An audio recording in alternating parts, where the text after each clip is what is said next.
तो वेलकम है गाइस, नमस्कार है दोस्तों। देखिए, जितने भी लोग रांची यूनिवर्सिटी में पढ़ाई कर रहे हैं और इकोनॉमिक्स को ऑनर्स पेपर रखे हैं, ठीक है, बीए इकोनॉमिक्स ऑनर्स सेमेस्टर 2 का एग्ज़ाम देने वाले हैं और इसी को अब ऑनर्स पेपर को एमजे यानी कि मेजर पेपर के नाम से जाना जाता है। तो अब आपको पढ़ना है एमजे पेपर 2, ठीक है।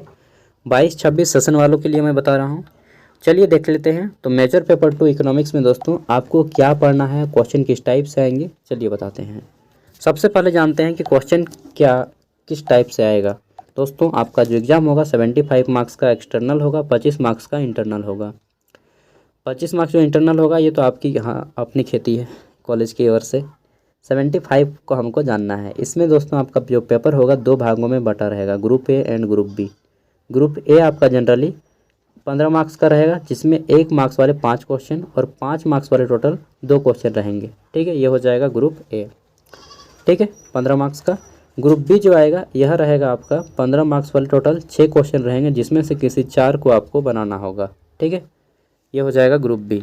कुल मिला के दोनों का 100 और पास करने के लिए आपको 40 नंबर लाना होगा, इंटरनल और एक्सटर्नल जोड़ के, ठीक है। चलिए, यहाँ तक बात क्लियर है। अब हम लोग देख लेते हैं कि पढ़ना क्या है भाई। तो इंग्लिश और हिंदी दोनों में मैं अभी बताऊँगा। देखिए, ये मैंने, अरे भाई हिंदी वाला कहाँ गया, 1 मिनट लाइन पर रुकिएगा। चलिए, ये मैं हिंदी, देखिए हिंदी को ट्रांसलेट वर्जन में दे रहा हूँ। जिनको भी दिक्कत होगी वो हिंदी को देख लीजिएगा, ठीक है। चलिए, तो बात करते हैं क्या पढ़ना है। दोस्तों, आपको पढ़ना है इंट्रोडक्टरी मैक्रो इकोनॉमिक्स, ठीक है। मैक्रो इकोनॉमिक्स का परिचय जानना है आपका। एक होता है समष्टि अर्थशास्त्र, एक होता है व्यष्टि अर्थशास्त्र, माइक्रो और मैक्रो, ठीक है। मिक्रो एंड मैक्रो यार कन्फ्यूज हो जाते हैं ना। चलिए, तो देखिए यहाँ पे आपको क्या क्या पढ़ना है वो चीज़ जान लेते हैं। पहला यूनिट है आपका इंट्रोडक्शन टू मैक्रो इकोनॉमिक्स, ठीक है। इसमें आपको ये 4 टॉपिक्स पढ़ने हैं। जीडीपी है, जीएनपी है, इन सब को पढ़ना है। आगे है आपका मनी यानी कि मुद्रा के बारे में पढ़ना है, ठीक है। फंक्शन मनी कैसे काम करता है, मुद्रा। नेक्स्ट इसमें 4 टॉपिक है आपका, theory of money and price, इन सब को जानना है। नेक्स्ट तीसरा है आपका दोस्तों इन्फ्लेशन, ठीक है।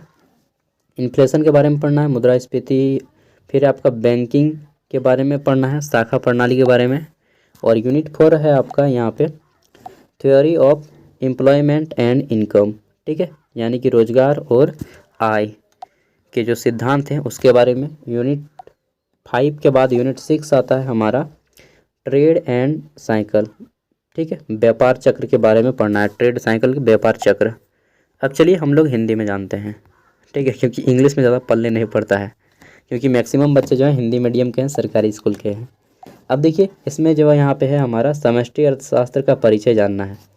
समष्टि अर्थशास्त्र का परिचय क्या क्या पढ़ना है। तो समष्टि अर्थशास्त्र का अर्थ क्या है, समष्टि अर्थशास्त्र की दायरा क्या है, इसी को बोलते हैं समष्टि अर्थशास्त्र का क्षेत्र, ठीक है। तो फिर है आपका यहाँ पे इसको पढ़ना है।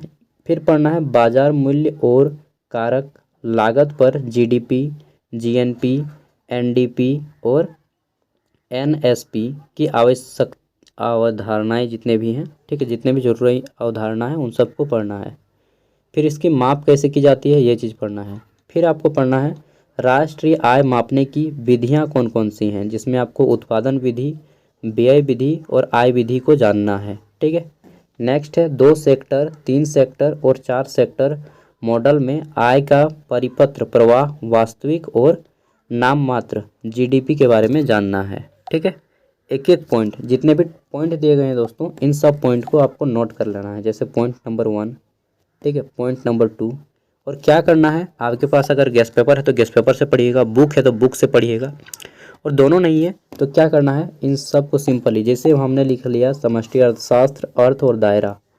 अब गूगल में जाएंगे और सर्च मारेंगे समष्टि अर्थशास्त्र अर्थ और दायरा, और जो भी चीज़ आएगा उसको पढ़ेंगे और 50 शब्दों में, 50 से लेकर 100-200 शब्दों में अपना एक छोटा सा नोट्स बनाएंगे। ज़्यादा नहीं, बस इतना ही मेहनत कीजिए ना, ठीक है। अगर आप इससे ज़्यादा कर सकते हैं तो डेफिनेटली कीजिए, लेकिन कम से कम इतना एटलीस्ट करना ही पड़ेगा। जो भी आएगा गूगल में पढ़ने के बाद उसको पढ़ लीजिए और अपने शब्दों में नोट करके लिख लीजिए। इस तरह से 4 को पॉइंट यहाँ से जितना भी पॉइंट दिया गया है सभी पॉइंट पे उतना उतना करके लिखिए। नेक्स्ट है आपका धन यानी कि मनी, मुद्रा। धन के कार्य क्या हैं, ठीक है। पैसे की मांग और पैसे की आपूर्ति के निर्धारण नेक्स्ट है धन का तीन मात्र सिद्धांत, जिसमें नगद लेन देन, नगद शेष दृष्टिकोण और किनेसियन, क्या है जी ये किनेसियन, और चौथा है आपका पैसे की कीमतों का सिद्धांत। इन सब को पढ़ना है। आगे देख लेते हैं। तो फिर है हमारा यहाँ पे, इसमें पढ़ना है मुद्रास्फीति के बारे में, यानी कि इन्फ्लेशन, मुद्रास्फीति की परिभाषा एवं प्रकार। नेक्स्ट है मांग का खिंचाव और लागत धक्का, ठीक है, मुद्रास्फीति। नेक्स्ट है आपका मुद्रास्फीति को नियंत्रित करने के उपाय, जिसमें 3 गो उपाय जानना है, राजकोषीय, मौद्रिक नीति और चौथा क्या है आपका, क्या जी यहाँ पे 3 गो उपाय है, उपाय। और ये चौथा टॉपिक जानना है आपको फिलिप वक्र। फिलिप वक्र क्या होता है? देखिए दोस्तों, मुझे जनरली ना है, केवल मैं आपको सिलेबस बता रहा हूँ, सच बता रहा हूँ, मुझे नहीं मालूम है इकोनॉमिक्स के बारे में ज़्यादा कुछ नॉलेज। मैंने अपना ग्रेजुएशन पॉलिटिकल साइंस से किया है, पोस्ट ग्रेजुएशन मैंने पब्लिक एडमिनिस्ट्रेशन से किया है, बस थोड़ा बहुत जो इकोनॉमिक्स पढ़ा हूँ 10th 12th तक, बस वही। केंद्रीय बैंक के उद्देश्य, अब बैंकिंग में जानना है आपको केंद्रीय बैंक, सेंट्रल बैंक जो होते हैं उसके क्या उद्देश्य हैं, क्या कार्य हैं। फिर आपको जानना है क्रेडिट नियंत्रण के तरीके, मात्रात्मक और गुणात्मक तरीके, मौद्रिक नीति, उद्देश्य और साधन। और फिर आपका है यूनिट 5, जिसमें रोजगार और आय के सिद्धांत के बारे में जानना है। और हाँ, इसमें आप लोग RBI के बारे में अच्छे से जान लीजिएगा, ठीक है, रिजर्व बैंक ऑफ इंडिया, 1 अप्रैल 1935 ना। रोजगार और आय के सिद्धांत, यहाँ पे जानना है रोजगार का शास्त्रीय सिद्धांत, प्रभावी मांग का किनेसियन सिद्धांत। फिर आपको उपभोग फलन, बचत फलन, ये जितने भी दिए गए हैं इन सब का आपको फुल फॉर्म भी जान लेना है, ठीक है, कई बार पूछ लिया जाता है आपसे। तो दोस्तों इस तरह से टोटल आपके व्यापार चक्र 6 नंबर तक सभी को टॉपिक वाइज नोट कर लीजिएगा और एक एक करके गूगल पे सर्च करके पढ़िएगा। अगर आपको बुक लेने का मन है तो देखिए यहाँ पे कुछ बुक हिंट्स दिए गए हैं, आप चाहें तो इन बुक को रेफ़र कर सकते हैं। जैसे कि यहाँ पे ये आपके 4 बुक हैं, ठीक है, ये बुक्स के नाम हैं, तो आप चाहें तो जिन्हें भी परचेज करना चाहें खरीद सकते हैं। बुक पढ़िए, गेस्ट पेपर पढ़िए, चाहे इंटरनेट से पढ़िए, बट पढ़ना ज़रूर है, ठीक है। तो ये है। उसके बाद आपका जो है इस एग्ज़ाम में 3 गो पेपर जो है कंपलसरी रहेगा सबके लिए, language and communication skill English, mathematical and computational thinking and global and citizenship education, ठीक है। इन सब का दोस्तों आप बोलिएगा हम ऑब्जेक्टिव पढ़ें या सब्जेक्टिव, बहुत कन्फ्यूज रहते हैं भाई, आप लोग ऑब्जेक्टिव एंड सब्जेक्टिव दोनों पढ़ लीजिए, ठीक है। इससे क्या होगा कि एग्ज़ाम ऑब्जेक्टिव आए चाहे सब्जेक्टिव, आपको धोखा नहीं मिलेगा। बाकी आपके जो सिलेबस है रांची यूनिवर्सिटी का, उसमें तो बोला है कि हम सब्जेक्टिव पूछेंगे भाई। अब देखिए मैं क्यों बोल रहा हूँ ऑब्जेक्टिव पढ़ने के लिए, वैसे तो ऑब्जेक्टिव आएगा ही आएगा, लेकिन अगर पेपर आपका ऑब्जेक्टिव आ जाता है, केवल ऑब्जेक्टिव, तब आप लोग धोखा खा जाइएगा अगर केवल सब्जेक्टिव पढ़ के जाइएगा। और सब्जेक्टिव और ऑब्जेक्टिव दोनों पढ़ के जाइएगा तो जो है आपका ऑब्जेक्टिव एंड सब्जेक्टिव में धोखा नहीं खाइएगा, ठीक है। BBMKU जो धनबाद यूनिवर्सिटी है और विनोबा भावे यूनिवर्सिटी जो है हजारीबाग में है, उन्होंने सेमेस्टर 2 का एग्ज़ाम करवा लिया है और वहाँ पे भी उन्होंने बोला था कि हम सब्जेक्टिव एग्ज़ाम लेंगे, लेकिन जब एग्ज़ाम हुआ तो उनका एग्ज़ाम हुआ ऑब्जेक्टिव में, ठीक है।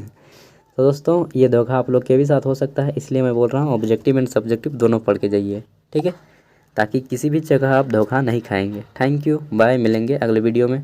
डेली शाम को हम वीडियो डालते हैं, उसके ऊपर देखिएगा। बाकी प्लेलिस्ट पे सभी वीडियो अपलोडेड हैं, सभी कंपलसरी है। अगर आपका कोई दोस्त हो तो उन तक भी वीडियो को शेयर कीजिएगा। और हाँ, इसका PDF का लिंक वीडियो का डिस्क्रिप्शन में डाल दिया जा रहा है, वहाँ से इसको डाउनलोड करके नोट डाउन कर लीजिएगा। Thank you, bye.